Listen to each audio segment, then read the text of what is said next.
by other people and future generations that may appreciate the history of a family-owned business here in Newark, California. So my name is Paul Sethi. I'm Vice President of Washington Township. The meeting is being hosted by President John Weed, myself, and Secretary Tim Swenson, who is coordinating the technical aspect of the presentation.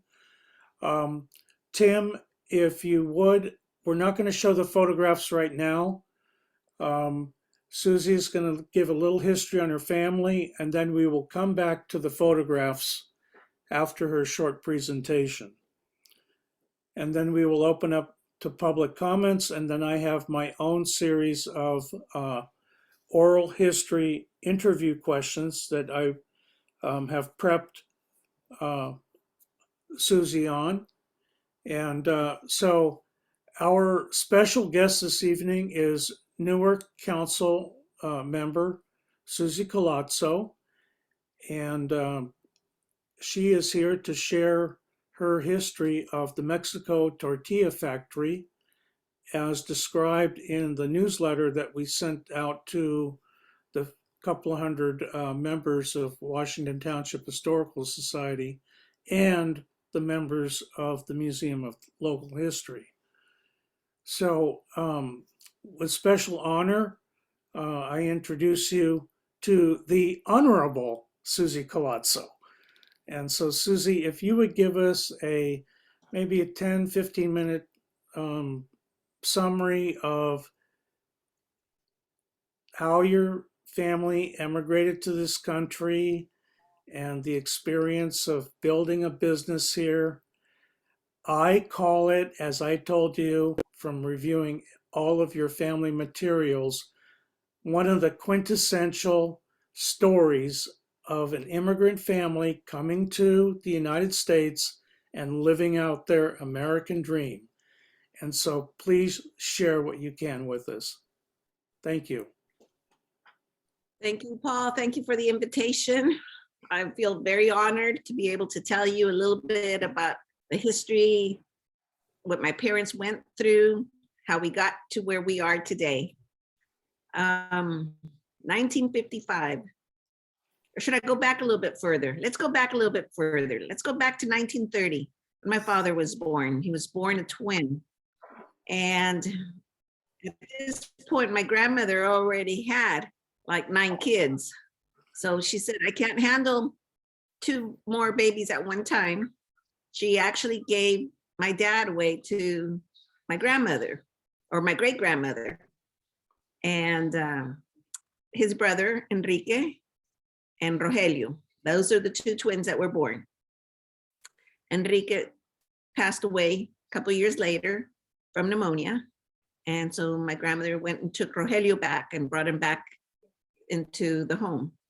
Well, my grandmother had twins 2 times. She got pregnant again and had another set of twins, twin girls.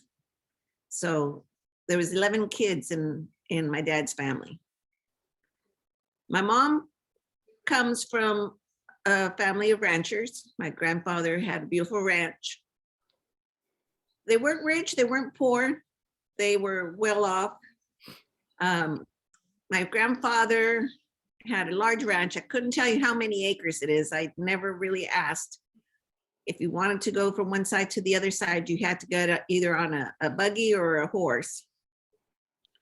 And he had fences that you'd have, gates that you'd have to open to get from one side to the other side. And so it was quite a large ranch.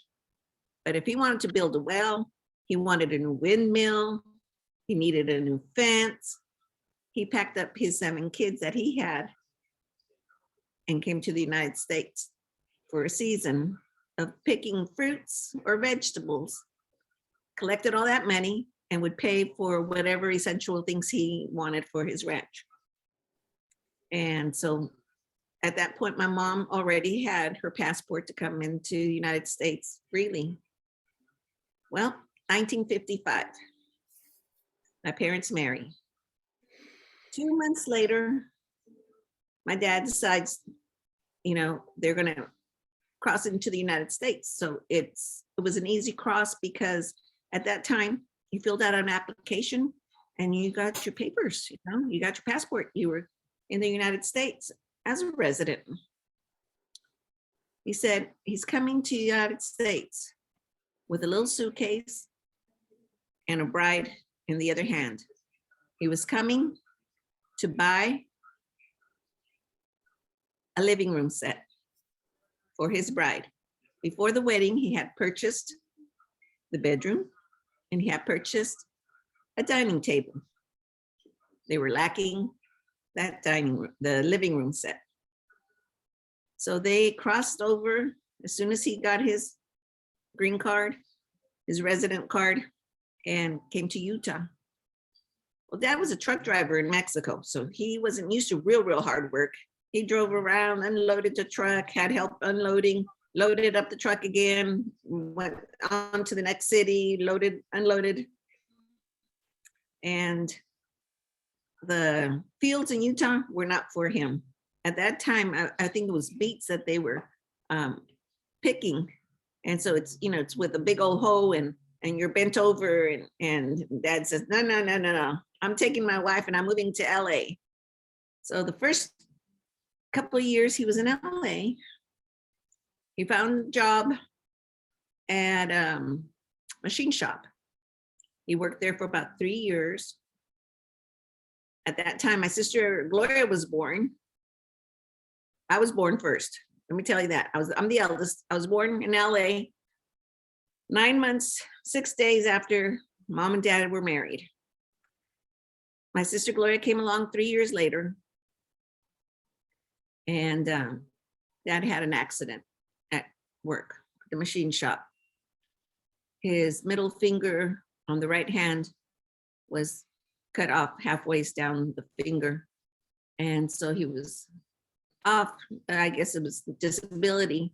He received a check of sort. I'm not sure how much, but it was going to take time for it to heal. So he wasn't working. So they decided they were going to go back to Mexico for a little bit. And in Mexico, by the time you're 4, you can go to kindergarten. So Dad and Mom put me in kindergarten. Dad was there, stayed there for a while. Hometown in Mexico's Sabinas Hidalgo, Nuevo León. It's halfway between Monterrey, Mexico, and Laredo, Texas.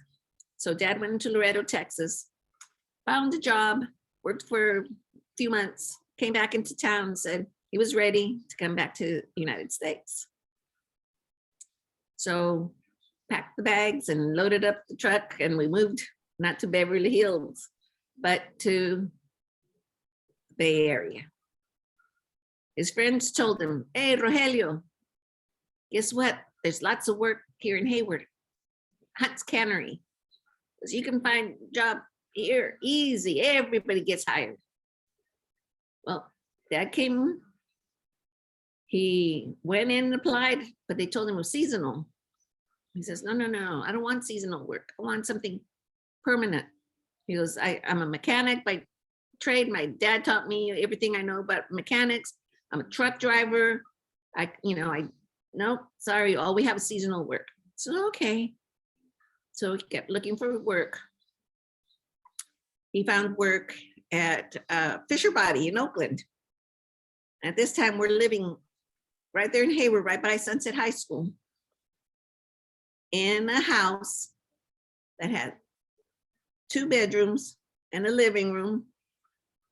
Mom and Dad were renting one of the bedrooms. Another family was renting the other bedroom. Another family had the living room. So there was 3 families living in one home. And of course, we had mattresses, but we didn't have beds. But Dad found work at Fisher Body. And it was permanent. He was working the lines first, and pretty soon they moved him to forklift. So he was driving a little forklift all over the plant there. It was a big plant. We went to visit it several times during open house. Dad saved up some money. He was doing pretty good. We moved. And it was to a little cabin-like house that was one room. And that one room had the bed my mom and my dad slept on, had a little table that we ate on, and a little love seat for guests to sit on. So it was our dining room, our bedroom, and our living room. The kitchen had a stove, a small sink that looked like it was for a playhouse, and a small refrigerator with a little cupboard where you could put your dishes or your groceries. I remember well. The lot that this little house sat on must have had about 10 or 12 little cabins on them. Our neighbors were all great people. They loved us girls. They bought us cookies. It was a wonderful time that we lived there. We were dirt poor, but we didn't know it, so it didn't hurt. Mom made us our dresses because they couldn't afford to buy us dresses. Somehow Dad managed to save enough money to take us on vacation to see the family year after year, even though we were on a limited budget. He did extra work as a mechanic for friends that would bring the car over to the house. And we lived there for quite a few years. And I remember I was about eight years old when my mother's brother, Noé Villarreal, moved to the Bay Area from the Los Angeles area. And he had worked at Ramona's Tortilla Factory down there. And he says, I'm going to open up a tortilla factory. They looked for a place and it was on East 14th Street. They opened it up. Mom and Dad helped find everything he needed and contractors to put in the drains and the sewers that he needed for the machines, for the running water and fire hydrants and everything he needed for the place. So at this point, I'm 8 years old and Mom's helping them. My dad's helping them. And my dad helped them grow the business by finding customers, restaurants, so they could sell the tortillas to. And at that point, we moved to San Leandro. We rented a set of duplexes. My uncle lived in one, we lived in the other. Now at this point, we have 2 bedrooms. So my sister and I actually have our own room with bunk beds, and my mom and dad have their room. And my sister Elsie comes along. They have the crib in their room. See, from there on, my uncle decided he was going to move his family back to Mexico. He didn't like the educational system here, is what they said. But I know it was that my aunt missed her family. My uncle had my mom, which was the sister, but my aunt didn't have family here. And she missed her family. So along they went, packed up their stuff. And I mean, literally, they packed up everything they had into a truck, and what didn't fit in the truck went into a cart, one of those train carts, and off to Mexico they went. So he sold his business to another uncle, and that uncle took over, and my parents helped him for a while until they decided they didn't need my parents' help no more. And at that point, Mom and Dad said, well, you know, how about if we open up our own tortilla factory? We know everything, we know the routine. Just, we know what needs to be done. We helped our brothers for all those years, and we started the search. And that's how we fell into Newark. So we actually opened up on Dairy Avenue, which is, there's a cul-de-sac there on that side. Our shelves were tiny little shelves made out of wood. And there was 6 cans of one thing, 6 cans of another thing, 3 cans of another thing. Couldn't even buy full cases because we didn't have the money. We spent all the money putting in all the cement, the drains, everything that the fire exhaust over the hoods, and new sinks, stainless steel sinks. My dad would go delivering in a little green Tempest station wagon that we had, put it all over the place. And one of our first customers was Mexico Super in Union City. 50 years ago, they started buying our tortillas. To this day, they're still buying. Back then, I don't know if you remember, La Fuente was here in Fremont, and it was a very nice restaurant. They had dancing and music on the weekends. They were very good customers. And we took off from there. We started off with tubs that were 50 pounds, and we grew to tubs that hold 500 pounds. And we moved to the building next door, and the building next door, the business kept growing. We bought a bigger machine. In 1982, 88, 87 was the year that Dad bought the top 10 building. And 88, October 88, we finally got to move in after he finished fixing everything up. But yeah, we've been making tortillas and chips, tostadas, taco shells, tamales ever since then. It hasn't stopped. For the first few years, let's say first 30 years, we did advertising, and there was commercials on TV, there was commercials at the movie theaters, there was commercials in the newspaper, ads.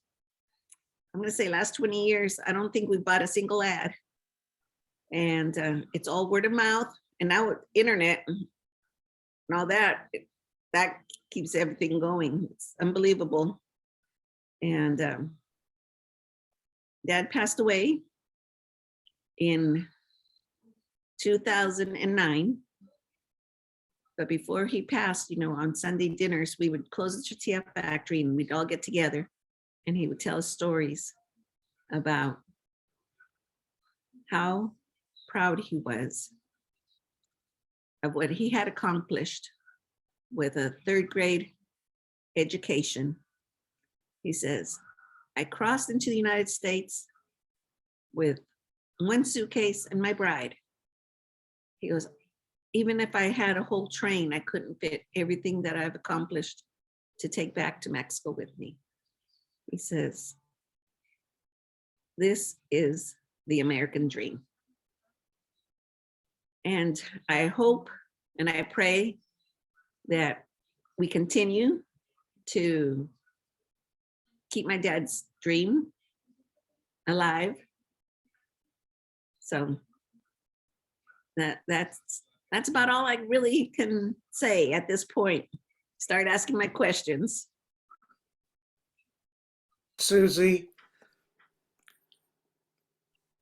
hold on here. What did I miss? I'm choking up a little bit just from your story. Thank you for sharing that extraordinary family story. And we appreciate you taking the time to talk to us this evening. I do want to share with our audience that pre-pandemic, the Mexican Tortilla Factory was producing 300,000 tortillas a day, along with the other goods that they produce. And that amounts to about 110 million tortillas a year that they distribute through Northern California, along with the other Mexican-based masa-based products that they produce and we'll get more into that a little bit later on. But 300,000 tortillas a day and 110 million a year is an extraordinary number.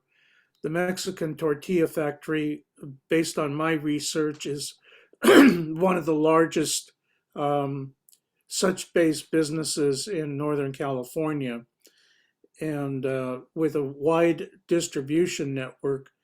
And we'll go into that a little bit deeper later here in the conversation. But truly an extraordinary bit of entrepreneurship from an immigrant family in our own community. And Susie was kind enough to give me a tour of the factory, which sits right behind the restaurant and delicatessen on Thornton Avenue. And what she shared with me was that the business actually operates 24 hours a day with about 30 employees. And so I was there close to evening time when she was closing the business, and in the back of the operations, everybody was getting ready for the next shift where they would be working all night, 10 to 12 hours in preparation for all of the products that they produce. And by the way, I had a wonderful chili verde dinner on behalf of the Mexican Tortilla Factory too while I was there. So what I would like to do is ask Tim Swenson to go to the first of our slides and then allow Susie to talk through each one of those slides. And in the interim, are there any questions from our audience that they would like to put forward to Susie first? Raise your hand in the Zoom room. I see Al Menard. Yeah, I read in some of the information you sent that one of your family members worked at the General Motors plant here in Fremont. And I remember I went to work on General Motors in '67 here in Fremont. And in the early '70s, I was working graveyard, and there was a fellow coming in every morning working day shift would bring in 50 or 100 burritos, small burritos for almost nothing, 50 cents or $1 or something like that. And we'd go over and buy them almost every morning. Was that your father or one of your family members doing that? Well, I'm going to tell you, my dad worked at General Motors, but he worked the night shift. He worked the night shift, and he drove the forklift truck, one of those little forklifts all over town, all over the plant there. Oh, okay. So he did take tacos and burritos. He would take orders and then distribute them as he was driving around the plant in his little forklift. Okay. But I don't Thank believe you. the gentleman was my dad. You know what, Al? I Okay, think so the that he picture we're sold looking about. at here, I think he sold 100 to somebody else on the shift, and he had a new distributor. Maybe. it could have been. The picture we're looking here is the little cabin homes that I mentioned that were one room. And it wasn't ours that we're standing in front of, but it was one of our neighbors. And he always had these beautiful flowers. And they would stand, my sister and I, in front of the flowers there and take our pictures. So the dresses that we're wearing were handmade by my mother. The tallest one is myself, and the small one's my sister Gloria. Next But picture. you can see the little cabins right behind there. So that's actually right inside our cabin.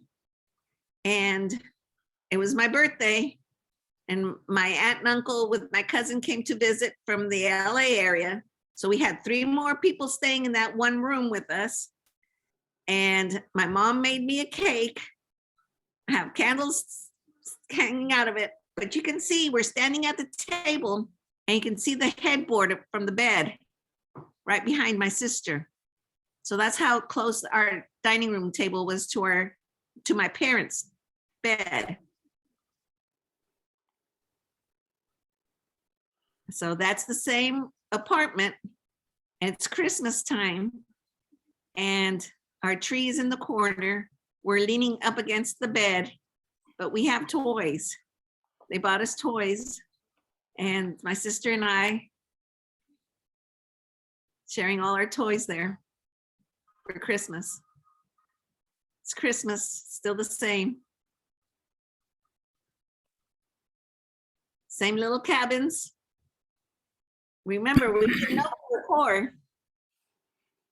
Susie, Mom- Susie, can you tell how your mom made these identical dresses without patterns? Without patterns and by hand. She didn't have a sewing machine and she made them by hand. My aunts and my mom all did sewing to earn extra money when they were young. They did a lot of embroidering. So she taught us how to sew. She taught us how to embroider. As a matter of fact, my sons know how to sew and embroider because my mom taught them when they were growing up, and they would spend the night at their house, at mom's house, and she would give them a little hoop with a piece of material and a thread and needle and say, okay, you're going to learn how to sew, you're going to learn how to embroider. Well, But- I have my mother here, Berenice Sethi, on our presentation, and so I of course remember her making similar dresses for both my sisters, and they both wore identical dresses, and they did not like it when they were wearing the same dresses. We were happy to have new dresses. Yeah. So this is a picture of my sister and I with my father's sisters. There's 4 of the sisters there. There's one cousin that's standing from the right side. In the front, it's my sister and I in the pink dresses. And then there's a little girl there. She's a cousin from Monterrey, Mexico. But the other 4 young ladies are my dad's sisters. We were on vacation. So this You gentleman, told me quite a story here about this picture. so this gentleman here was a Brazilian gentleman that lived in one of those little cabin homes. And he was a loner. He wasn't married or anything. It was just him. But he spoke very broken English.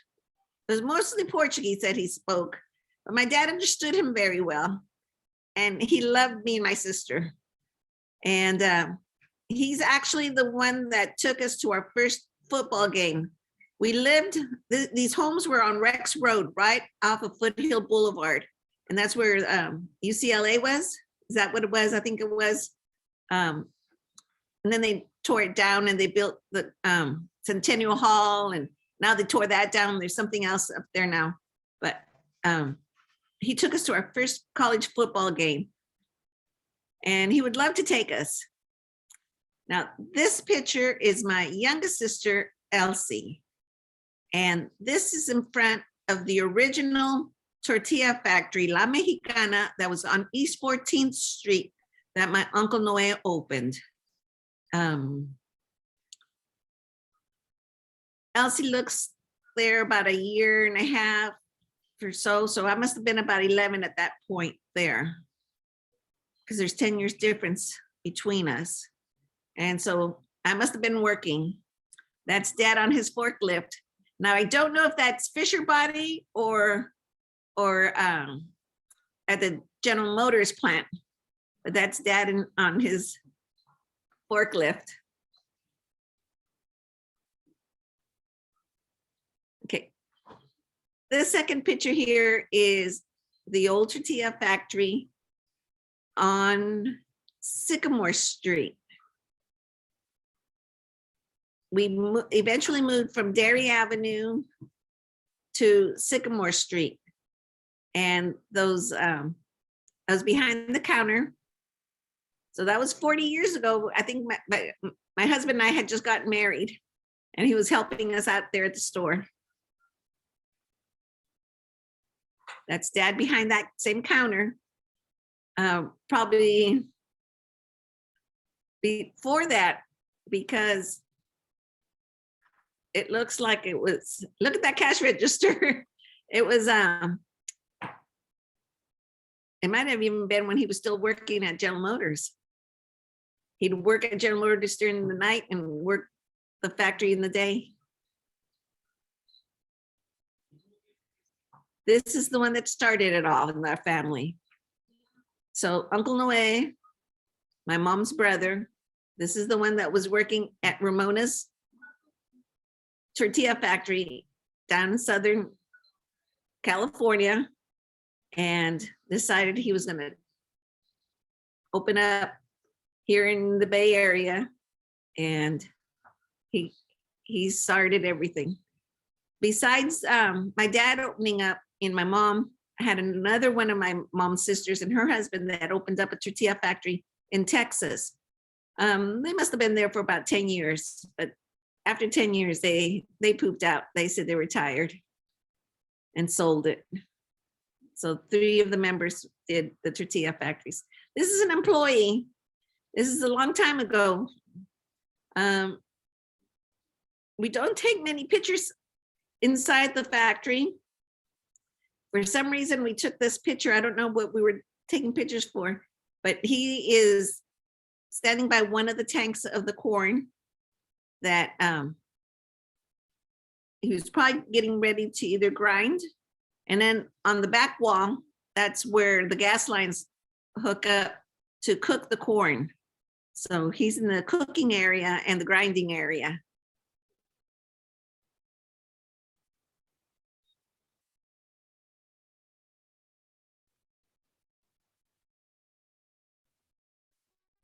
Give us 1 second to get some more photos here. What number were we at? Double click. We're about halfway through, Susie. Okay, that's tortillas rolling off the oven onto the cooling conveyors.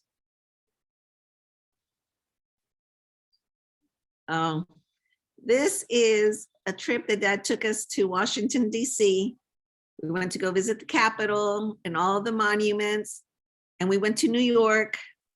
We went to the Empire State Building. We went to the United Nations. It was a fantastic vacation. We went to visit Senate, and it was really nice. So this is my dad and one of his friends. And they were, I think, going out someplace, and they were all suited up, and they're looking like zoot suits to me. But I believe this is when they were first married. This is Mom and Dad. We were on a vacation, and in December, on December 28th, in their hometown, they have what they call the baile ranchero. And it's like a Western dance, and everybody wears their cowboy hats, their cowboy boots, and of course Dad was sporting his bolo tie and his cowboy hat, and he can't see him, but he had his boots on. This is a wedding. Mom and Dad attended many weddings. Not sure whose wedding this one was. Susie, Yes. back to that picture for a minute. As we were talking some days ago, I noted the bottles of Topo Chico water Yeah. on the table.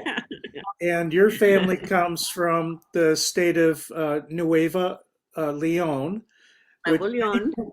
many people in California are not familiar with, because most of the Mexican population is from central and western Mexico.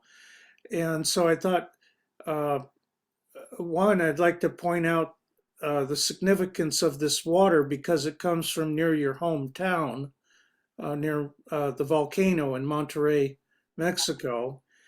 And I was introduced to this water on a business trip long ago when I was doing work for Xerox in Texas. And everybody swore by this water, saying it was It was a blessed water. It had healing powers. It has a natural effervescence. When you open up a bottle, it does not sparkle with bubbles, but once you have it on your palate, you feel this natural effervescence. And I call this the champagne of waters. It truly is. And you are right. You are And right. So it let is, me tell you, go ahead. tequila, everybody says Mexico tequila, Mexico tequila. State of Nuevo León, any party I went to, there was hardly ever any tequilas, especially northern Mexico there. The drink was whiskey, Coca-Cola, and Topo Chico. And you mix them, you could either mix it all three, or you can mix it with Coke, or you can mix it with Topo Chico. My dad would mix his whiskey with a Topo Chico. To this day, we sell Topo Chico at the store because that's what my mom likes to drink. And you can't find it everywhere. So we make sure that we always have Topo Chico at the store, Topo Chico at my house, Topo Chico at my mom's house. And there's a legend that goes with the Topo Chico. So the Montezuma had a daughter, and the daughter became ill. And once they tried everything, you know, all their gods and their medicine doctors, and the daughter was ill, and there's nothing that was helping the daughter. And somebody suggested, well, let's take her to the healing waters that we've heard in northern Mexico and the northern part of the lands. And so they brought her, and they bathed her, and she drank from the spring. And Lord and behold, she got better. Hence the miracle of the Topo Chico. And they named it Topo Chico because the hill that it comes from is a small hill compared to the big hill that is well known in Monterey, which is El Cerro de la Silla. And if you look at it from afar, it looks like a saddle, like a horse's saddle. And so it's a Cerro de la Silla, the saddle mountain. And so, but this one is El Topo Chico. How do you spell the water? Topo is Topo, and then Chico, Chico.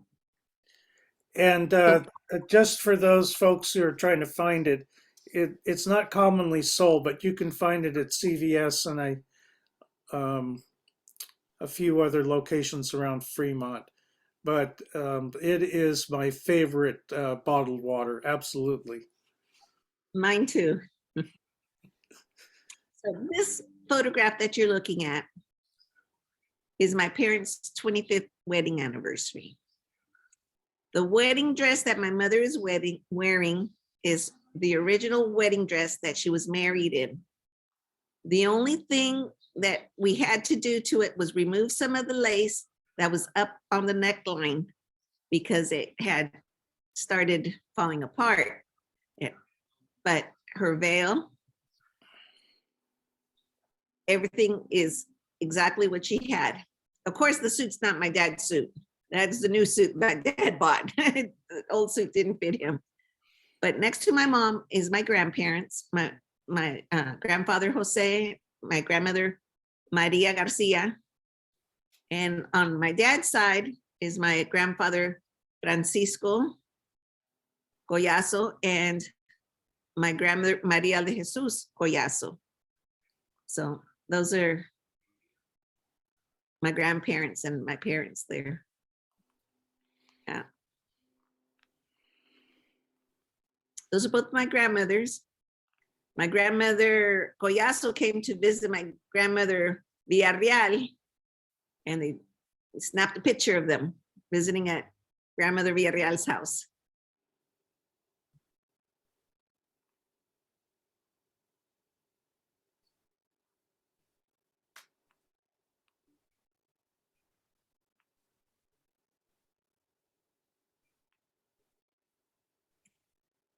This is my dad with the pink shirt and his brother, Leandro, and 3 of their sisters.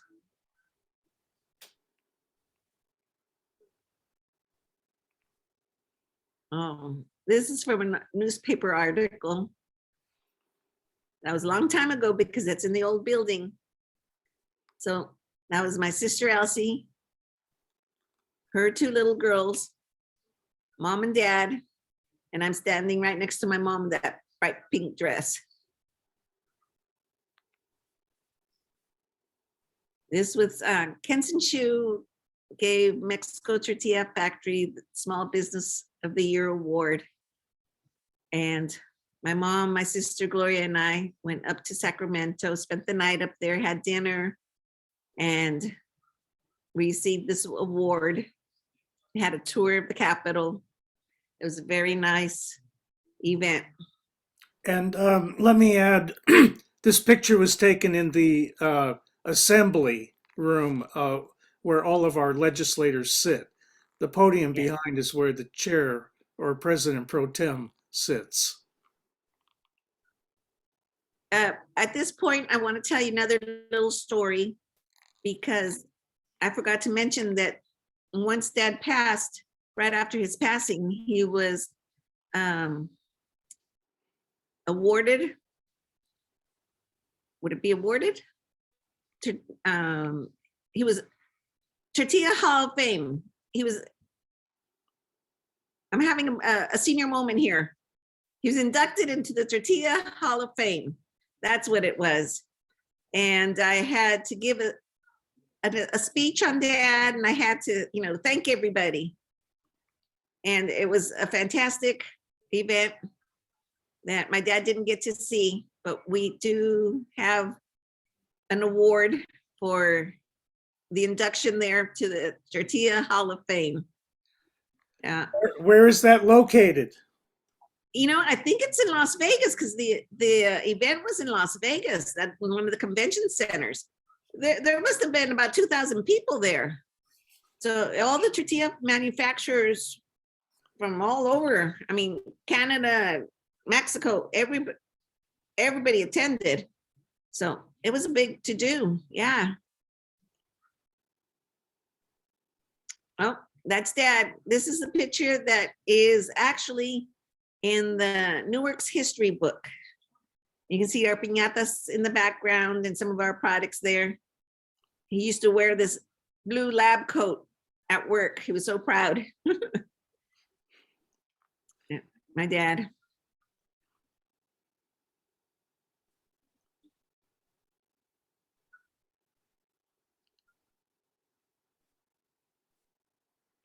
I think you want to go to photograph 23. Since some of these were PDFs, we've had to go through JPEGs first, and then we're going to do the PDFs. Okay. So this photograph is a mom and dad standing in front of a bus stop. And there is a big ad where Washington Hospital is owned by the people. So they had different ads of different people saying proud owner of Washington Hospital. And my dad got picked for one of the ads. So we saw him on billboards, we saw him on buses, and we saw him on bus stops. And the Argus carried these full-size pages of him saying proud owner of Washington Hospital. He was so proud of that. Yes. Dad owned Washington Hospital.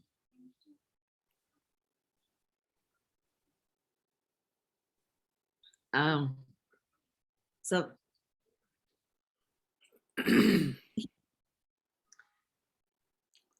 on the top one is when Dad was registered, his birth certificate was what it was.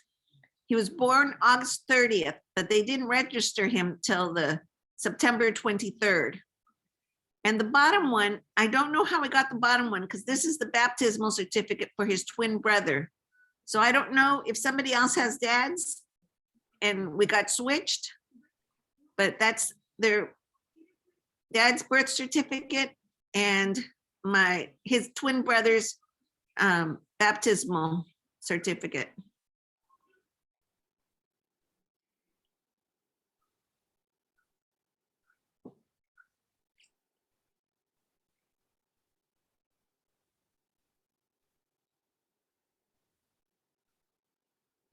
You know, throughout the years, we've been very, very lucky that the newspapers have done some wonderful articles, and we haven't had to pay for any advertising.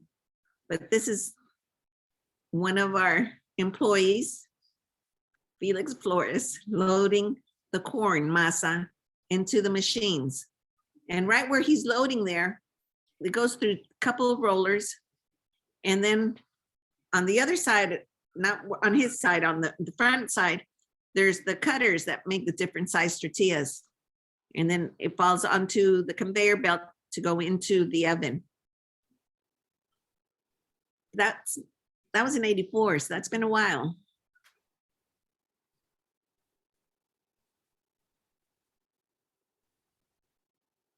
Hmm.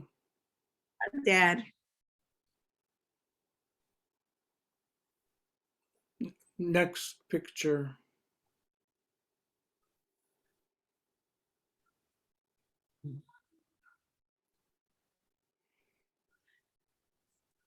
So like I said, the newspapers have been very good to us. And this is another article that shows us. Now this time here, we are at the location on Thornton Avenue. When we moved when Dad bought this building that we're at here, and we moved, business literally doubled, almost tripled, just from moving from that one block. We were on Dairy Avenue and on the corner of Sycamore and Dairy, and moving to Thornton Avenue, business just exploded. Susie, if I may interrupt on that photo, let's go back to the photo. It says expansion of deli fulfills dream of hard-working clan or family. And I had spoken with you about your father's upbringing with a very limited education. And I would like you, if you could, to describe a couple of things here. How industrious your father was, first of all, throughout his entire life. And what we also talked about, how savvy he was at teaching himself business and entrepreneurship and all the aspects of running a business and financing it. These are things that, it's just incredible that with a limited education, he put everything together. He put together a distributorship. He had the ability to create business relationships that fostered the growth of the business. I think business relationships were easy for Dad. It was his character. He was a people person. He would talk to anybody and everybody. And he always said, you can always learn something from anybody. It doesn't matter how uneducated that person is, you can learn something that you don't know from that person. So you never smirk or make faces at somebody thinking, oh, this guy's an idiot. This guy what's he know? He doesn't know nothing. Because that person will always teach you something that you don't know. And he would say, you always lend a hand. You always lend a hand because you never know. That person might be the person that could save your life one day. Let me tell you, Dad would go on vacation and he'd come back and he'd say, guess what? We're going to start selling this and that because I met somebody and we're going to bring it in. We have had records, we had videos, we had jewelry, we had wedding items, we have had greeting cards, gift wrap paper. We have sold just about anything and everything. Everything comes in, turns around, and it's gone. But you don't say, oh no, that I'm selling tortillas and nothing else. He went to Las Vegas, made a deal in the elevator, my mom says, with the gentleman, and brought home all these things for us to sell. Put them out, we sold them. Yeah, dad never said no. Says, we'll give it a try. Let's try it. We'll make it work. We can do it. And not only did he teach himself, but he taught us. And if nothing else, a family member can't give you anything else, but he can give you the education to think for yourself. That's the greatest gift anybody can give you. That's Dad, working with his employees. He wasn't afraid of doing the work. He didn't just say, hey, you need to do this. He got in there and did it himself. Unless he gave the job to me, but lots of times he'd say, you know what we're going to do? And then he'd walk away, left me to do it. But he enjoyed working with his employees. They'd sing and tell jokes while they were working. I believe that is the last of the photographs. Okay. I think it is. So, Sucy, what an extraordinary story for your family and from you. I would like to open up to any questions from our audience before I go to a few questions of my own to close. Are there any? Does anybody want to raise their hand and ask some questions? Well, I see a question in the chat here. It says the tortillas are baked, not fried. That's right, they're baked. The taco shells, once they're taco shells or tostadas or chips, then we fry them. But the tortillas themselves are baked. Okay.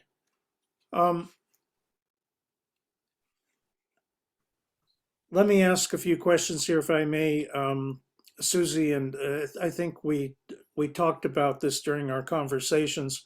First of all, can you describe the origin of your family's hometown in Nueva Leon,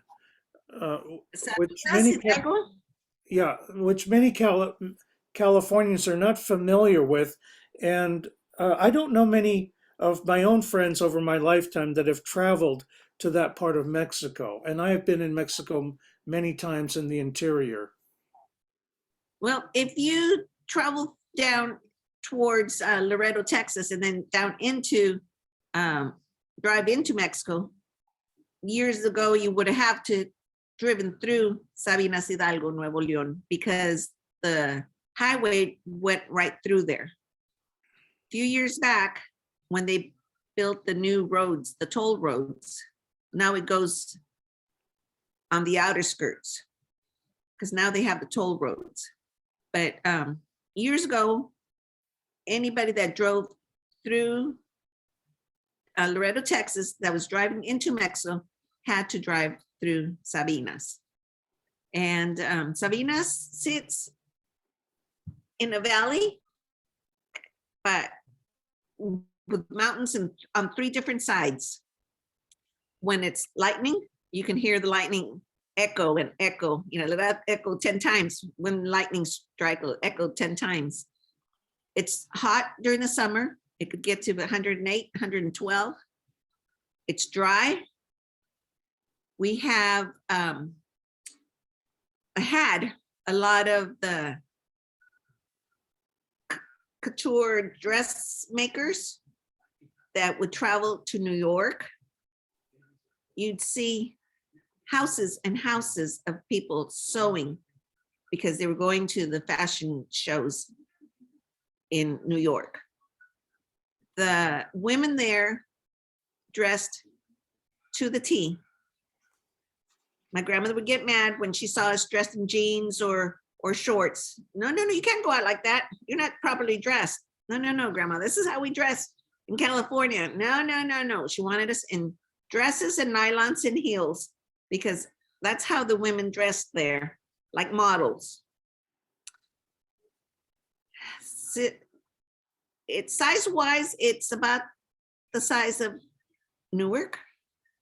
I'm gonna say 30 to 40,000 people. It has grown. The Japanese have brought in a lot more businesses because of the dressmakers are not what they used to be, but now there's some of the companies are bringing in. Is that part of the Maquiladora program? Yes. And then Let me ask you another question. I want to keep us on pace here. So, as we talked about, I have done a lot of work in Mexico City in technology. And one of the things I've enjoyed there is the fact that you have restaurants that have food from all the cuisines of Mexico. You can go to a restaurant one night from Oaxaca, Michoacan, Yucatan, Merida, Chihuahua. What is the flavor of the food like, and what makes it distinctive from your family background? let me tell you, we're carnivores. Number one, it's meat every day, breakfast, lunch, and dinner. You told me start about off a with very breakfast with the- you told me about a very special Like- dish that your family is or the origin from your town. Machaca is our breakfast dish. And really what it is beef jerky that's been very dried out and then mashed up to soften it, shredded, and then they scrambled it with their tomatoes, onions, jalapenos or serranos or the bean peppers, which is what they use more there in that area. Scramble it with eggs and salsa in a tortilla with beans. That's for breakfast. Lunch could be just about anything. It could be soup or stew, but dinners are cabrito, which is goat. And they do chivo a la griega, chivo en salsa, and the goat can cook for hours on one of those skewers like they do in the movies where it's going round and round. And that is what that area is famous for, is the goat, cabritos. Everybody has goats. So that's our main delight. Susie, can you speak to us about the distribution network that you have throughout Northern California? Because it's quite extensive. Distribution of tortillas? The Mexican Tortilla Factory. Okay, well, we have 5 trucks that go out. We have one that goes towards Redwood City and South San Francisco, that area. Then we have one that goes up 880 up as far as Hillsburg, Pittsburgh, out that way. And we have one that goes out towards Manteca, Los Baños, out that way. And then down south, we go down as far as almost to King City, not quite King City. But King City we have a customer there that comes up and meets us. What's the name of that town before? Soledad, I think it's in Soledad. Soledad? Soledad, yeah. I think that's how far down they go to Soledad. But we have customers in King City that come and meet the driver. So. And I wanted to ask you a question about the masa that you produce. And masa is a staple in Mexican households. And when I spoke with you, I was curious about, because of all the fast food and everything that's already prepared at the stores, whether you sell as much masa today as you did in previous years? And number two, can you describe the types of masa that are made? Okay, so masa is actually corn that's been ground. And you can buy it in a powder, which is maseca, and add water and make your corn tortillas or something with it, but it's been processed. So we actually buy the corn, cook the corn with water and processed lime. Processed lime is a natural preservative, and that's the only thing that's in it. There's no other preservatives. There's nothing unnatural in it. 100% natural. So it's made like it was made a million years ago. We grind it, and from that masa, we can grind it fine ground to make the tortillas, and then we can grind it a little bit coarser to make the masa for the tamales.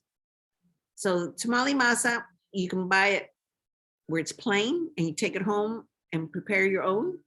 You can buy it prepared with lard and salt, where it's white. If you wanted to make like green tamales or sweet tamales, you can add your sweet stuff to it, or you can buy the red, which has the chili powders in it already, the flavoring for the red, and make your tamales that way. So we have 4 types of masa that you can buy. The fine ground for tortillas, the plain, the prepared white, and the prepared red for tamales. So for tamales 3, for tortillas 1. With that fine ground, you can make sopes, pupusas, you can make pachucos, you can make huaraches. So they're all different types of food. And then our tortillas, we make the chips and the taco shells and the tostadas. So we have an extensive. Sucy, let me ask you my final question of the evening, and then I'll open it back up to our membership here. You make some of the most wonderful and the greatest assortment of tamales that one can imagine. And so I wanted you to speak to the importance of tamal, for the holiday times, special occasions, weddings. What is behind this tradition? Can you talk about that as your final wrap up? Well, tamales go back to ancient times. From what I understand is when the warriors would go out to hunt, their women, corn was something that was always prepared. So they would grind their corn and they would fill with whatever meats or whatever they had, and they would take that with them to go hunt. And so that's the history that I have been told, was that it started with these warriors that went out hunting and their women prepared lunch for them. That was their sandwich. But tamales for special occasions, weddings, birthdays, christenings, graduations, they're an essential part of the Latin family. It's part of their celebrations, just like a cake would be to any birthday party. Tamales are part of their celebration. So we actually make our pork tamales that are our number one seller. We have chicken tamales, we have beef tamales, we have sweet tamales, we have cheese tamales, we have cheese and jalapeno, cheese and green pepper, which was like an Ortega pepper. We have cheese, all cheese. Did I already say all cheese? We can do grilled vegetables in them. At home, I've done shrimp. I mean, you can do just about anything. I just made some last Friday, chicken with potatoes and carrots inside. So, I mean, it's just any kind of celebration. So, yeah. And state of Nuevo León has small than tamales. Where everything else is bigger, even in Texas, the Texas tamales are small. And they say everything in Texas is big. It's not true because the tamales are small, like the state of Nuevo León. But our tamales, to me, they're really big. People will say, they're good size. They're good size, and they have plenty of filling in them. So, but they're delicious. All right, Susie, let's wrap it up here. For all those that are listening now and into the future, put your orders in before your major events and holidays with the Mexico Tortilla Factory for a plate of tamales. And I For want the holidays, huh? we start taking orders the week in December for holidays. That's what I've heard. You got to put your order in 3 or 4 weeks ahead of time. So we are going to post this presentation of yours, Susie, to our Washington Township Historical Society website. And I will do some extra effort to promote it via social media so we get a wider distribution here. Unless there are other questions from other people, I'm going to turn it back to President John Weed, and I would like us to close in a minute of silence in memoriam to B.J. Bunting, who passed away in December of 2021. We had his memorial service this past weekend, belatedly, and B.J. Traces himself all the way back to President Monroe and was part of 5 or 6 pioneer families that all arrived here around the time of the gold rush in California. BJ's family specifically in 1853, and he was a longtime president and active participant in Washington Township Historical Society, and one of my good friends that I've known since I was a young teenager. So I hope we will have a minute of silence, and then I will allow President Weed, if he has any remarks, to close the meeting. So we'll have a minute of silence. Thank you.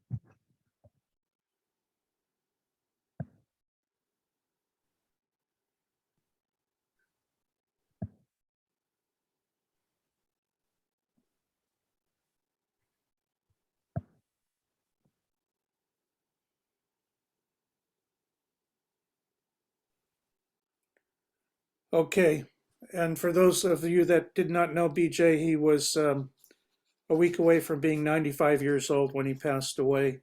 President Weed, would you like to close with any comments? Yes, hopefully I'm connected and not muted. I can hear you well. We can hear you well. Thank you. Well, I want to thank the speakers. I'd like to thank Paul Sethi for organizing this group. Susie, you have a strong supporter in Mr. Paul DeWitt, who would like a number of copies of this newsletter to share with the community. And we didn't touch on your service as a council member of the city of Newark, and which I think we're all grateful for your service. We are proposing to have a business meeting 2 months from now at our, and then again start in hopefully in 2 months following that in the fourth Monday of January. And I would like to thank everyone for attending, and Tim Swinson for being the glue that holds this thing together at the moment from a technology standpoint, and was able to have this meeting at which Tim and I are the two here at the Washington Museum of local history in Mission San Jose. So again, thank you, everyone, and have a wonderful evening and a great holiday. Thank you. Thank you, everybody. Thank you for the invitation. Thank you, Susie, so much. And I will get back all your photographs and family albums.